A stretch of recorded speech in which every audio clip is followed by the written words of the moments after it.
नमस्कार, Byju's exam prep IAS Hindi में आप सभी का स्वागत है। और आज हम 29 मई के द हिंदू समाचार पत्र में आए कुछ महत्वपूर्ण समाचारों का विश्लेषण करने वाले हैं। तो आइए शुरू करते हैं आज का समाचार विश्लेषण। सबसे पहले ये जान लेते हैं कि आज के इस सत्र में किन किन विषयों पर हम चर्चा करने वाले हैं। सबसे पहले इंडो पैसिफिक इकोनॉमिक फ्रेमवर्क के ऊपर हम चर्चा करेंगे। इससे जुड़ा हुआ एक न्यूज़ आया है, हम उसको समझने का प्रयास करेंगे। लिंग चयन प्रतिषेध अधिनियम 1994 पर आधारित एक न्यूज़ है, हम इसको भी यहाँ पर समझने का प्रयास करेंगे। संयुक्त राष्ट्र पर्यावास यानी कि यूएन हैबिटेट से जुड़ा हुआ भी एक न्यूज़ है, उसको भी हम यहाँ पर देखने का प्रयास करेंगे। Indo Pacific maritime domain awareness, इससे जुड़ा हुआ जो न्यूज़ है हम उसको भी यहाँ पर देखने का प्रयास करेंगे। जीएसटी में जिस तरीके से बढ़ोतरी हुई है उसको आधार बना करके भी एक न्यूज़ आया है, हम उसको भी यहाँ पर समझने का प्रयास करेंगे। और सबसे अंतिम में इन विषयों पर आधारित मुख्य परीक्षा के अभ्यास प्रश्नों पर भी हम चर्चा करने वाले हैं। तो आइए शुरू करते हैं आज के इस सत्र को। आज के पेपर के पेज नंबर 11 पर एक न्यूज़ आया जिसका शीर्षक है is the Indo Pacific block limited in scope, और ये टॉपिक समान अध्ययन 2 अंतर्राष्ट्रीय संबंध से जुड़ा हुआ है। जैसा कि आप सभी जानते हैं कि क्वाड की जो अभी मीटिंग हुई है उस दौरान अमेरिका के द्वारा इंडो पैसिफिक इकोनॉमिक फ्रेमवर्क को आगे बढ़ाने को लेकर के बातें कही गई हैं और भारत भी इस फ्रेमवर्क का हिस्सा बना है। आपको ध्यान में रखना है कि इस न्यूज़ पर हमने काफ़ी चर्चाएं की हैं, लेकिन आज के इस न्यूज़ में जो सबसे महत्वपूर्ण बात यह है कि यहाँ पर इस बात पर चर्चा किया गया है कि क्या यह जो ब्लॉक है वह इस क्षेत्र में पहले से हुए जो व्यापारिक समझौते हैं उनका स्थान ले पाएगा, इससे भारत को क्या फायदा होगा और चीन का इस पर क्या राय है। तो जैसा कि हम सभी जानते हैं कि आईपीईएफ हिंद प्रशांत क्षेत्र के देशों के बीच व्यापार को बढ़ाने के लिए, उनके बीच आर्थिक विकास को बढ़ाने के लिए, व्यापार में लचीलापन और इन देशों के बीच में किस तरीके से मुक्त व्यापार को बढ़ाया जाए, इसको लेकर के एक प्रयास है। आपको ध्यान में रखना है कि आईपीएफ का जो ढांचा है उसके 4 स्तंभ हैं। यहाँ पर जो पहला स्तंभ है वो है कनेक्टेड इकोनॉमी, यानी कि इस क्षेत्र के जो देश हैं या फिर इस ब्लॉक में जो भाग लेने वाले देश हैं उनके जो इकोनॉमी है उनको एक दूसरे से जोड़ा जाएगा। डिजिटल व्यापार को यहाँ पर बढ़ावा दिया जाएगा। जो डेटा का प्रवाह होता है एक दूसरे देश में उसको बढ़ावा दिया जाएगा। यहाँ पर जो दूसरा स्तंभ है वो है लचीला अर्थव्यवस्था, यानी कि आपूर्ति श्रृंखला को यहाँ पर मजबूत किया जाएगा। जो एकदम से मूल्य में वृद्धि होता है इससे इस वृद्धि को रोकने में मदद मिलेगा। यहाँ पर जो तीसरा स्तंभ है वो है स्वच्छ अर्थव्यवस्था, यानी कि इसमें भाग लेने वाले देश अपने अपने देश में उत्सर्जन में कटौती को लेकर के काम करेंगे, स्वच्छ ऊर्जा को बढ़ावा देने के लिए काम करेंगे और उससे जरूरी जो बुनियादी ढांचे होते हैं उसको बनाने के ऊपर इनका जोर होगा। इसी तरीके से इसका जो चौथा स्तंभ है वो है निष्पक्ष अर्थव्यवस्था, यानी कि इन देशों के बीच में जो मनी लॉन्ड्रिंग होती है उसको रोकना, भ्रष्टाचार को रोकना, अपने अपने देश में उचित कर की व्यवस्था करना। तो यहाँ पर आपको ध्यान में रखना है कि यह जो ब्लॉक है उसके 4 स्तंभ हैं, कनेक्टेड इकोनॉमी, लचीला अर्थव्यवस्था, स्वच्छ अर्थव्यवस्था और चौथा है निष्पक्ष अर्थव्यवस्था। अगर हम इस बात पर चर्चा करें कि आखिर अमेरिका के द्वारा इस ब्लॉक को क्यों बढ़ावा दिया जा रहा है, तो आपको ध्यान में रखना है कि अमेरिका लगातार यह प्रयास कर रहा है कि जैसी स्थिति उसकी पहले एशिया में थी वह उस स्थिति को फिर से पाले, और इसी को आगे बढ़ाने के लिए उसने क्वाड भी बनाया। आप सभी को ध्यान में रखना है ट्रंप प्रशासन के द्वारा ट्रांस पैसिफिक पार्टनरशिप से अमेरिका को बाहर कर लिया गया था और इसके बाद से इस बात की जरूरत महसूस हो रही थी कि अमेरिका एशिया में व्यापार के दृष्टिकोण से अलग थलग ना पड़ जाए, इसको लेकर के उसको कोई ना कोई कदम उठाना होगा। और उसी के तहत अमेरिका के द्वारा इस ब्लॉक को आगे बढ़ाने की बात कही गई है। तो यहाँ पर अमेरिका के द्वारा एशिया में अपनी स्थिति को मजबूत करने के लिए उसके जो पार्टनर देश हैं इस क्षेत्र में उनके बीच में यह विश्वास दिलाने के लिए कि अभी भी अमेरिका हिंद प्रशांत के क्षेत्र में चीन को चुनौती दे सकता है, उसके मुकाबले खड़ा हो सकता है, इसी को आधार बना करके अमेरिका ने इस ब्लॉक को आगे बढ़ाया है। आपको ध्यान में रखना है कि अमेरिका आरसीईपी का भी सदस्य नहीं है, जिसमें चीन और आसियान के 10 देश शामिल हैं। इसके अलावा क्षेत्रीय व्यापक आर्थिक भागीदारी में ऑस्ट्रेलिया, जापान, न्यूजीलैंड और दक्षिण कोरिया भी शामिल हैं, लेकिन अमेरिका इसका हिस्सा नहीं है। आपको ध्यान में रखना है कि भारत भी 2019 में क्षेत्रीय व्यापक आर्थिक भागीदारी से बाहर हो गया था, अपने हितों को ध्यान में रखते हुए। तो यहां पर यह समझाने का प्रयास किया जा रहा है लेखक के द्वारा कि चूंकि अमेरिका इस क्षेत्र में किसी भी बड़े व्यापार ब्लॉक का हिस्सा नहीं है, किसी भी व्यापारिक समझौते का हिस्सा नहीं है, और इसीलिए अपनी व्यापारिक स्थिति को मजबूत करने के लिए अमेरिका के द्वारा इस ब्लॉक को आगे बढ़ाया जा रहा है। यहां पर अमेरिका इस कदम से यह भी दिखाना चाहता है कि भले ही अमेरिका रूस और यूक्रेन के युद्ध में ज्यादा उलझा हुआ है, लेकिन वह अभी भी एशिया प्रशांत क्षेत्र को और चीन की चुनौती को भूला नहीं है, ताकि इस क्षेत्र में उसके जो सहयोगी देश हैं वह अमेरिका पर अभी भी विश्वास कर सकें। अगर हम इस बात पर चर्चा करें कि आखिर इस ब्लॉक में भारत को क्या फायदा होगा, इसमें भारत के लिए क्या है, तो आपको ध्यान में रखना है कि हमने अभी अभी देखा कि भारत आरसीईपी से 8 साल लगातार बातचीत करने के बाद 2019 में बाहर हो गया था। यानी कि भारत भी इस क्षेत्र में किसी भी बड़े व्यापारिक समझौते का हिस्सा नहीं है। उस पर यह जो आरोप लगाया गया था उस समय कि भारत अपनी अर्थव्यवस्था को बचाने के लिए संरक्षणवादी नीतियों को अपनाता है, तो यहां पर अगर भारत इस ब्लॉक का हिस्सा बनता है तो भारत इस ब्लॉक के सहारे अपने ऊपर जो आरोप लगता है संरक्षणवादी होने का, उस आरोप को धो सकता है। इस ब्लॉक के सहारे भारत इसमें शामिल देशों के साथ अपने द्विपक्षीय व्यापार को बढ़ावा दे सकता है। और जिस तरीके से यहां पर कहा गया है कि जो आईपीईएफ है उसकी जो प्रकृति है वह लचीली होगी, यानी कि अगर कोई देश किसी कारण से इसके किसी नियम को नहीं अपनाना चाहता है तो उसको इसकी आज़ादी होगी। इसका फायदा जो है भारत उठा सकता है, क्योंकि आप सभी जानते हैं कि भारत का श्रम मानकों, जीवाश्म ईंधन पर जो प्रतिबंध लगाने की बात की जाती है अमेरिका के द्वारा, या फिर डेटा का जो स्थानीयकरण करने जैसे मुद्दे हैं, उस पर भारत अमेरिका से अलग विचार रखता है। और यहां पर चूंकि इस ब्लॉक के जो नियम हैं वह बहुत ही लचीले हैं, इससे भारत को फायदा होगा। भारत इन सभी मुद्दों पर अपनी बातों को रख सकता है। जैसा कि आप सभी जानते हैं कि भारत एक स्वतंत्र और खुले इंडो पैसिफिक का हमेशा से समर्थक रहा है, और अगर भारत इस ब्लॉक का हिस्सा बनता है तो यहां पर भारत का ये जो सोच है उसको और बढ़ावा मिलेगा। भारत ये भी चाहता है कि इस क्षेत्र में चीन का जो दबदबा है उसे कम किया जाए, और भारत के इस ब्लॉक में शामिल होने से भारत चीन के दबदबे को इस एरिया में कंट्रोल कर सकता है। तो यहां पर लेखक के द्वारा यह समझाने का प्रयास किया गया है कि आखिर भारत ने इस ब्लॉक में शामिल होने का फैसला क्यों किया है। अगर हम चीन की प्रतिक्रिया की बात करें तो आप सभी जानते हैं कि चीन के द्वारा हमेशा से इस क्षेत्र में अमेरिका के द्वारा जो नीति अपनाई जाती है उसका विरोध किया जाता रहा है। जब अमेरिका ने क्वाड की स्थापना की थी तो यहां पर चीन ने उसकी आलोचना की थी। चीन ने इसे एशियाई नाटो का नाम दिया था। उसी तरीके से जब अमेरिका के द्वारा ऑक्स समझौता किया गया, यानी कि ऑस्ट्रेलिया को न्यूक्लियर पावर सबमरीन देने की बात कही गई, तो यहां पर इसका भी पुरजोर विरोध चीन के द्वारा किया गया। इसी तरीके से यहां पर चीन ने आईपीएफ को लेकर के भी उसकी आलोचना की है, और उसका कहना है कि चीन को इस क्षेत्र में नियंत्रित करने के लिए अमेरिका के द्वारा इस तरह के ब्लॉक को बनाया जा रहा है। यहां पर चीन का यह कहना है कि यह ब्लॉक जो है वह सफल नहीं हो पाएगा।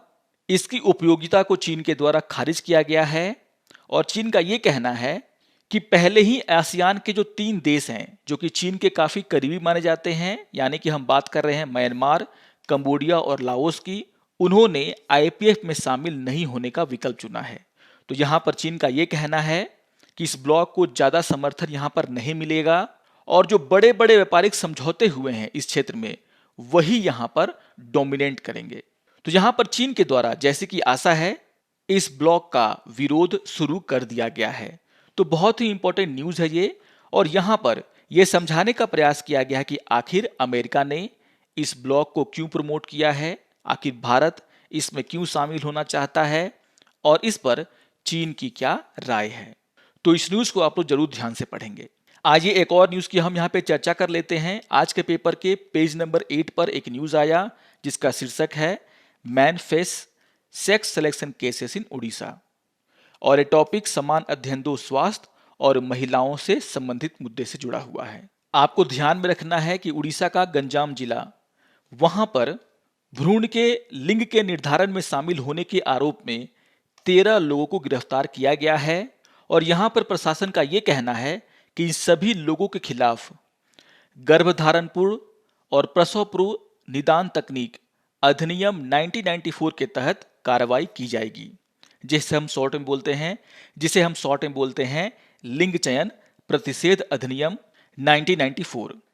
तो यहां पर आपको ध्यान में रखना है कि प्रशासन का यह कहना है कि इन सभी लोगों ने अपराध किया है और यहां पर इन सभी लोगों के खिलाफ लिंग चयन प्रतिषेध अधिनियम 1994 के तहत कार्रवाई किया जाएगा। अगर हम लिंग चयन प्रतिषेध अधिनियम 1994 की बात करें तो यहां पर आपको ध्यान में रखना है कि इस अधिनियम के अंतर्गत गर्भधारण पूर्व या बाद में लिंग का चयन करना, जन्म से पहले कन्या भ्रूण की हत्या करना और कन्या भ्रूण की हत्या करने के लिए लिंग परीक्षण करना या फिर लिंग परीक्षण करने में सहयोग देना या फिर विज्ञापन देना, ये सभी कानूनी तौर पर अपराध हैं। और यहाँ पर जो लोग ये अपराध करते हैं उन्हें 3 से 5 वर्ष तक की जेल और 10,000 से लेकर के 1 लाख रुपए तक का जुर्माना हो सकता है। तो यहाँ पर आपको ध्यान में रखना है कि जो लिंग चयन प्रतिषेध अधिनियम 1994 है वो साफ साफ कहता है कि गर्भधारण पूर्व या बाद में लिंग चयन करना, जन्म से पहले कन्या भ्रूण हत्या के मकसद से लिंग परीक्षण कराना या फिर ऐसे डॉक्टर जो इसमें सहयोग देते हैं या फिर लिंग परीक्षण के लिए विज्ञापन देते हैं, ये सभी इस अधिनियम के तहत कानूनी अपराध माना गया है। आपको ध्यान में रखना है कि इस अधिनियम को लागू करने का जो मुख्य उद्देश्य ये था कि गर्भधारण करने के बाद लिंग परीक्षण करके कन्या भ्रूण की हत्या ना की जाए। जिस तरीके से उन्नत तकनीकों का उपयोग करके कन्या भ्रूण का पता लगाया जा रहा था और उसके बाद कन्या भ्रूण की बड़ी मात्रा में हत्या की जा रही थी, यानी कि लड़कियों को जन्म से पहले ही गर्भ में ही मारा जा रहा था, उसको देखते हुए सरकार ने इस अधिनियम को लागू किया। आपको ध्यान में रखना है कि जब यह अधिनियम लाया गया था तो उस समय भारत में जो लिंगानुपात है यानी कि जो सेक्स रेशियो है वह काफी गिर गया था और इसी को देखते हुए सरकार के द्वारा ऐसे कड़े प्रावधान यहां पर जोड़े गए। आप सभी को पता है कि जिस तरीके से अल्ट्रासाउंड तकनीकों का उपयोग करके भ्रूण के लिंग का निर्धारण आसानी से किया जा सकता है, उसके दुरुपयोग को रोकने के लिए भी सरकार के द्वारा यह अधिनियम लाया गया था। और इसीलिए यहां पर यह प्रावधान किया गया कि अगर कोई भी डॉक्टर या फिर प्रयोगशाला या फिर क्लिनिक भ्रूण के लिंग का निर्धारण करने के उद्देश्य से अल्ट्रासाउंड करता है या फिर कोई और परीक्षण करता है तो यहां पर यह गैर कानूनी माना जाएगा। और आपको यह भी ध्यान में रखना है कि अगर कोई क्लिनिक या डॉक्टर या केंद्र भ्रूण के लिंग के निर्धारण और प्रकटीकरण से संबंधित कोई भी विज्ञापन छापता है या फिर उसका प्रचार करता है तो यहां पर उस पर भी प्रतिबंध लगाया गया है। और यहां पर आपको यह भी ध्यान में रखना है कि जो भी व्यक्ति ऐसा करता है या फिर इसमें सहयोग देता है उसे 3 से 5 वर्ष तक की जेल और 10,000 से 1 लाख रुपए तक का जुर्माना हो सकता है। तो इन सभी बातों को आपको ध्यान में रखना है। इस न्यूज के बहाने हम लोगों ने लिंग चयन प्रतिषेध अधिनियम 1994 के जो महत्वपूर्ण प्रावधान हैं उसको यहां पर जानने का प्रयास किया है, जिसको कि आपको ध्यान में रखना है। आइए एक और न्यूज की हम यहां पे चर्चा कर लेते हैं। आज के पेपर के पेज नंबर 6 पर एक न्यूज आया जिसका शीर्षक है heritage to sustainability, UN Habitat lays out plan for Pink City, और ये टॉपिक समान अध्ययन 1 शहरीकरण से जुड़ा हुआ है। आपको यहां पर ध्यान में रखना है कि यूएन हैबिटेट ने जयपुर शहर के लिए अपनी योजनाओं को लेकर के यहां पे चर्चा किया है। अगर हम यूएन हैबिटेट की बात करें तो आप सभी को ध्यान में रखना है कि यूएन हैबिटेट एक बेहतर शहरी भविष्य की दिशा में काम करने वाला संयुक्त राष्ट्र का एक कार्यक्रम है और यूएन हैबिटेट इस बात पर काम करता है कि किस तरीके से शहरों को रहने लायक बनाया जाए। आपको ध्यान में रखना है कि इसकी स्थापना 1978 में हुई थी और इसका हेडक्वार्टर नैरोबी केन्या में है। भारत भी इसका मेंबर है। भारत सहित 90 देशों में यह किस तरीके से शहरों को लोगों के रहने लायक बनाया जाए, वहां पर भीड़ भाड़ को कम किया जाए, प्रदूषण को कम किया जाए, मानव बस्तियों किस तरीके से बसाया जाए ताकि उनमें रहने वाले लोगों को जो बुनियादी सुविधाएं मिलती हैं वह मिल सके, इसको लेकर के यूएन हैबिटेट काम करता है। तो आपको ध्यान में रखना है कि यूएन हैबिटेट के द्वारा भारत में भी बहुत सारे पायलट प्रोजेक्ट चलाए जा रहे हैं और ऐसा ही एक पायलट प्रोजेक्ट यूएन हैबिटेट के द्वारा जयपुर शहर में चलाया गया, जहां पर इसने जयपुर शहर को किस तरीके से अच्छा किया जाए, उसमें सुविधाओं को बढ़ावा दिया जाए, इसको लेकर के अपनी बातें कही हैं। आपको ध्यान में रखना है कि यूएन हैबिटेट के द्वारा एक पायलट प्रोजेक्ट जिसका नाम है sustainable urban planning and management यानी कि टिकाऊ शहरी नियोजन और प्रबंधन, इसको जो है जयपुर विकास प्राधिकरण और जयपुर ग्रेटर नगर निगम के सहयोग से चलाया गया और यहाँ पर इसमें जो खर्च आया है इस परियोजना में, उस खर्च को वैश्विक पर्यावरण सुविधा के द्वारा उठाया गया है, यानी कि वैश्विक पर्यावरण सुविधा के द्वारा यहाँ पर धन दिया गया है। इस परियोजना का मेन मकसद ये है कि किस तरीके से भारतीय शहरों का विकास किया जाए, वहां से जो कार्बन इमिशन होता है उसको कैसे कम किया जाए और इसी को लेकर के इन्होंने जयपुर शहर में कौन से बदलाव करने चाहिए इसको लेकर के अपनी बातें कही हैं। यहाँ पर कुछ बातें हैं जिसको आपको ध्यान में रखना है। यहाँ पर यह कहा गया है कि जयपुर शहर में लगभग 800 से ज़्यादा सूखे कुएं हैं जिनका उपयोग प्रशासन के द्वारा वर्षा के जल का संचयन करने में किया जा सकता है, जिससे कि शहर का जो जल स्तर है उसको बढ़ावा मिलेगा। यहाँ पर आपको ध्यान में रखना है कि जो बातें यूएन हैबिटेट के द्वारा जयपुर के लिए कही गई हैं वो बहुत ही महत्वपूर्ण इसीलिए है क्योंकि भारत के अनेक शहरों में इसी तरह की स्थितियां हैं और अगर हम जयपुर शहर में इन सभी बातों को लागू कर देते हैं तो भारत के अनेक शहरों में भी इनको लागू किया जा सकता है, वहां पर भी रहने की जो स्थिति है उसको ठीक किया जा सकता है। यहाँ पर यूएन हैबिटेट के द्वारा ये कहा गया है कि जयपुर शहर में जो हरित आवरण है उसको बढ़ाने के लिए, जैव विविधता को बढ़ावा देने के लिए शहर भर के जितने भी रोड हैं, जितने भी रेलवे की पटरियां हैं, उनके अगल बगल में वृक्षारोपण किया जा सकता है, जिसको इन्होंने इको ट्रेल्स का नाम दिया है। तो इस तरह के काम हम भारत के अन्य शहरों में भी कर सकते हैं, जिससे वहां भी जो हरियाली है उसको बढ़ाया जा सके। पानी की जो कमी है उससे भारत का हर शहर जूझ रहा है और अगर हम वर्षा के जल के संचयन को बढ़ावा देते हैं तो बहुत सारे शहरों में जो पानी की समस्या है उसे हम दूर कर सकते हैं। तो इंपॉर्टेंट न्यूज़ है ये, खास करके यूएन हैबिटेट के बारे में आपको यहाँ पर जानना है और ध्यान में रखना है कि आखिर जो यूएन हैबिटेट है उसका क्या काम है, उसे कब बनाया गया और उसका मुख्य उद्देश्य क्या है। आइए एक और न्यूज़ की हम यहाँ पे चर्चा कर लेते हैं। आज के पेपर के पेज नंबर 1 पर एक न्यूज़ आया जिसका शीर्षक है twin hurdles hinder India's maritime role और ये टॉपिक समान अध्ययन 3 रक्षा से जुड़ा हुआ है। जैसा कि आप सभी जानते हैं कि क्वाड की जो मीटिंग अभी हुई है उसमें भारत, ऑस्ट्रेलिया, जापान और अमेरिका के द्वारा इस पूरे क्षेत्र में सूचना को साझा करने के लिए और समुद्री निगरानी को बढ़ावा देने के लिए Indo Pacific maritime domain awareness यानी कि IMDA की पहल शुरू की गई है। यानी कि इसका मकसद ये है कि इंडो पैसिफिक के जो देश हैं उनके बीच में जो समुद्री निगरानी है उसको बढ़ावा दिया जाए, ये देश एक दूसरे देश के साथ अपनी सूचना को साझा करें। यहाँ पर संयुक्त बयान में ये कहा गया है कि IMDA हिंद महासागर में हिंद प्रशांत के देशों और क्षेत्रीय सूचना संयन केंद्र यानी कि रीजनल इंफॉर्मेशन फ्यूजन सेंटर के परामर्श और समर्थन से काम करेगा। लेकिन यहाँ पर भारत के अधिकारियों का ये कहना है कि 2 ऐसे मुद्दे हैं जिसके कारण भारत की जो भूमिका है IMDA में वह काफी सीमित हो जाती है।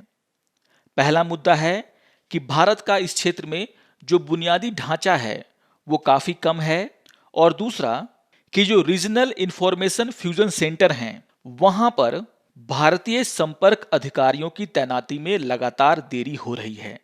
आपको ध्यान में रखना है कि ये जो फ्यूजन सेंटर हैं वे इसलिए बनाए गए हैं ताकि इस क्षेत्र के देश अपनी अपनी सूचनाओं को एक दूसरे के साथ साझा कर सकें। लेकिन अगर वहां पर भारतीय संपर्क अधिकारी ही नहीं होंगे तो यहां पर सूचना कैसे साझा किया जाएगा। और इस बात को लेकर के सरकारी अधिकारियों ने सरकार का ध्यान इस ओर दिलाया है। आपको ध्यान में रखना है कि मार्च 2020 में भारत इंडियन ओशियन कमीशन का पर्यवेक्षक बन गया था। और यहां पर आपको ध्यान में रखना है कि इंडियन ओशियन कमीशन दक्षिण पश्चिम हिंद महासागर में एक क्षेत्रीय मंच है जिसमें 5 राष्ट्र शामिल हैं, और वे राष्ट्र हैं कोमोरोस, फ्रांस का रियूनियन, मेडागास्कर, मॉरिशस और सेशल्स। तो ये 5 राष्ट्र इसमें शामिल हैं और इस क्षेत्रीय मंच को हम बोलते हैं इंडियन ओशियन कमीशन। आपको ध्यान में रखना है कि चीन और यूरोपीय यूनियन क्रमशः 2016 और 2017 से आईओसी के पर्यवेक्षक रहे हैं, और यहां 2020 में भारत को जो है यहां पर पर्यवेक्षक का दर्जा दिया गया। और इसके बाद से ही जब से भारत को पर्यवेक्षक का दर्जा मिला है तो भारत के द्वारा मेडागास्कर में स्थापित क्षेत्रीय समुद्री सूचना सेलन केंद्र में एक नौसेना संपर्क अधिकारी को तैनात करने की बात कही गई है। आपको ध्यान में रखना है कि इन देशों के द्वारा मेडागास्कर में एक सूचना केंद्र खोला गया जिसे हम कहते हैं क्षेत्रीय समुद्री सूचना संलयन केंद्र।